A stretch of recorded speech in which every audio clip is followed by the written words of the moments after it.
बहुत बहुत शुक्रिया आप सभी का ज्वाइन करने के लिए। आसिफ रशीद मैं आपके साथ बात आज ज़रा लाल किले को लेकर करेंगे, क्योंकि नाम तब्दील होगा या नहीं होगा यह हतमी फ़ैसला जो है वो सरकारें करती हैं, हुक्मरान करते हैं। और चंद मीटर की दूरी पर लाल किले से वज़ीर-ए-आज़म का दफ्तर है, प्राइम मिनिस्टर का कार्यालय है, और वहाँ से सारी चीज़ें फाइनलाइज होनी हैं। लेकिन उससे पहले इस पर सियासी बहस काफ़ी ज़्यादा छिड़ गई है, तबसरा काफ़ी हो रहा है, इस पर कमेंट्स हो रहे हैं, अपना अपना फीडबैक या अपने अपने ओपिनियंस सारे लोग देना शुरू हो गए हैं।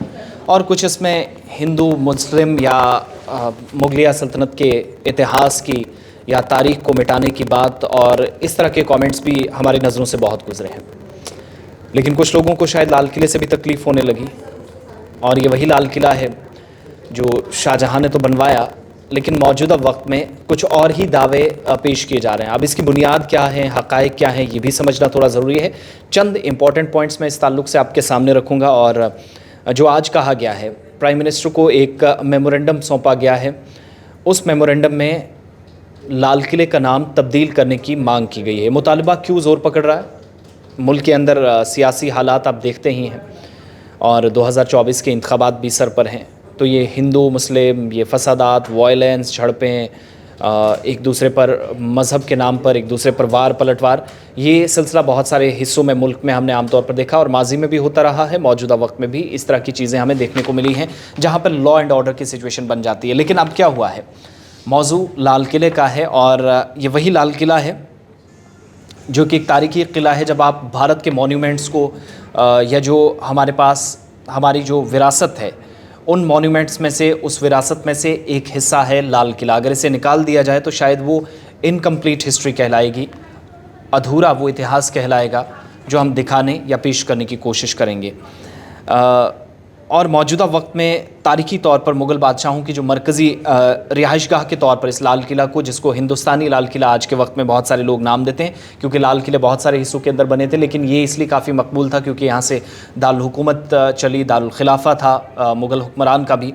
और जो उस वक्त अहकामात जारी होते रहे, उस वक्त जो दरबार लगता था, वो सारी चीज़ें यहाँ पर।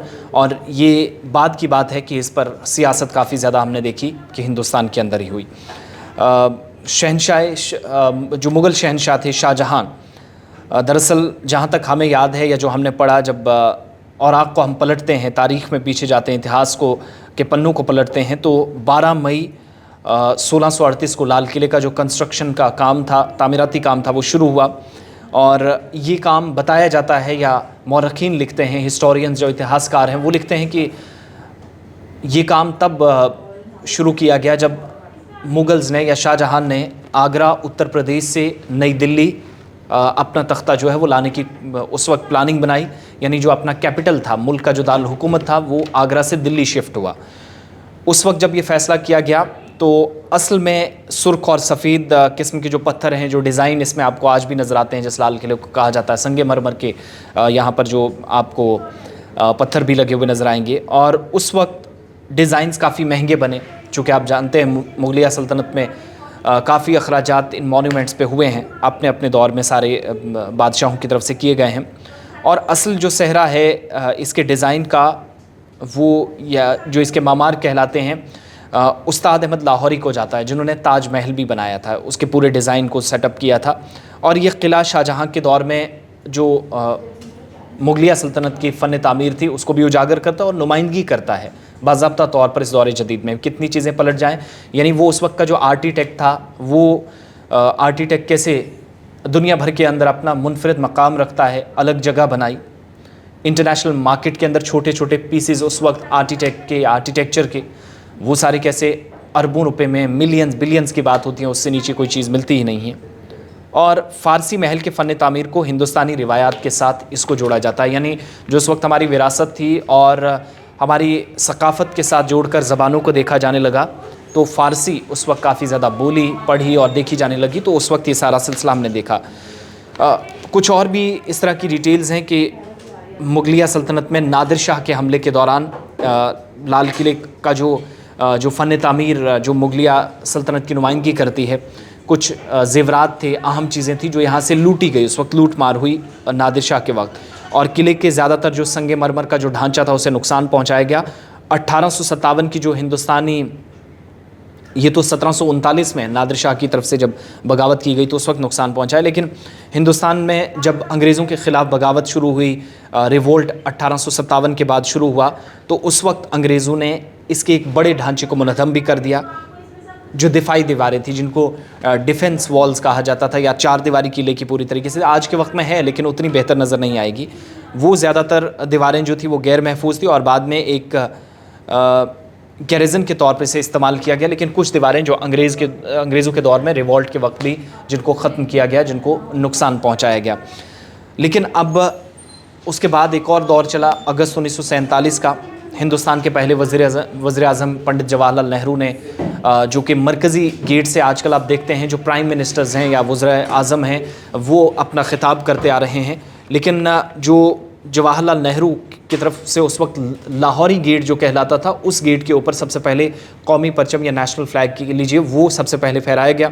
और हर साल यौम आज़ादी के मौके पर तकरीबात जब भी होती हैं तो वज़ीर आज़म 15 अगस्त को या 26 जनवरी को भी परचम इस पर लहराते हैं। लेकिन ये तिरंगा झंडा लहराने के साथ साथ 15 अगस्त पर चूँकि जो लाल किले की फसील से कौमी सतह पर नशर होने वाली जो तकारीर हैं या तकरीर कह लीजिए वो भी होती हैं, ख़िताब भी होता है, तो ये सिलसिला आज तक चलता आ रहा। लेकिन आज मौजूदा वक्त में जो सियासत है उसमें एक नया किस्म का रंग देने की कोशिश है लाल किले के साथ जोड़कर, और एक मेमोरेंडम प्राइम मिनिस्टर मोदी को लिखा गया है, उनके दफ्तर तक पहुंचा है, जिसमें कहा गया है कि लाल किले का नाम तब्दील करके, चेंज करके इसका नाम भगवा किला रख दिया जाए या ज़ाफ़रानी किला ऐसे कर दिया जाए।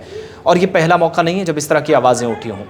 मुगलिया दौर की, मुगलिया सल्तनत के इतिहास को मिटाने की या जब जब ये बात सियासी तौर पर की जाती रही है कि तारीख़ को ख़त्म करने की कोशिश है, तो उन कोशिशों में एक ये भी है। और ये भी जो मेमोरेंडम लिखा गया है उसमें स्वामी चक्रपाणी महाराज हैं, ये नेशनल प्रेसिडेंट है अखिल भारत हिंदू महासभा संत महासभा के। इन्होंने ये मेमोरेंडम लिखा और कहते हैं कि लाल किला मुगलों ने नहीं बल्कि हिंदू बादशाह आनंग पाल तोमर की तरफ से ये 1060 में बनाया गया। उन्होंने अपना इनाम दिया, अपनी तारीख दी, जबकि असल तारीख जो 12 मई 1638, उसके बाद 6-7 सालों का वक्त लगा इसको बनाने में। तामीराती काम जो है मई 2000 जो 1638 में शुरू हुआ और उसके बाद आहिस्ता आहिस्ता सिलसिला आगे बढ़ा। 1739 में फिर नादिर शाह का हमला हुआ, 1857 में हम इसको और नुकसान पहुंचते हुए देखा। लेकिन अब असल में वजूहात जो हैं वो ये भी हैं कि परेशानियां जो है वो काफ़ी लोगों के लिए बढ़ रही हैं, तकलीफ़ है। हालांकि ये कोई फ़ैसला आसान नहीं है, लेकिन मौजूदा दौर में आप जानते हैं कुछ भी हो सकता है, कुछ बड़े फ़ैसले हुए उनमें से इस तरह का भी हो सकता है। पहले हमने देखा कि ताजमहल का नाम आया, लेकिन जब मुगलिया फ़न तामीर की बात होती है तो उस्ताद अहमद लाहौरी जिनने ताजमहल भी डिज़ाइन किया था, बनाने का काम बाद में हुआ, तो उस डिज़ाइन को लेकर भी सवाल मॉन्यूमेंट्स को लेकर पूछे जाते हैं। आज तो आप नाम तब्दील करने की बात कह रहे हैं मौजूदा दौर में, और हिंदू राष्ट्र का हवाला दिया जाता है बहुत सारी तंजीमों की तरफ से, बहुत सारे संगठनों की तरफ से।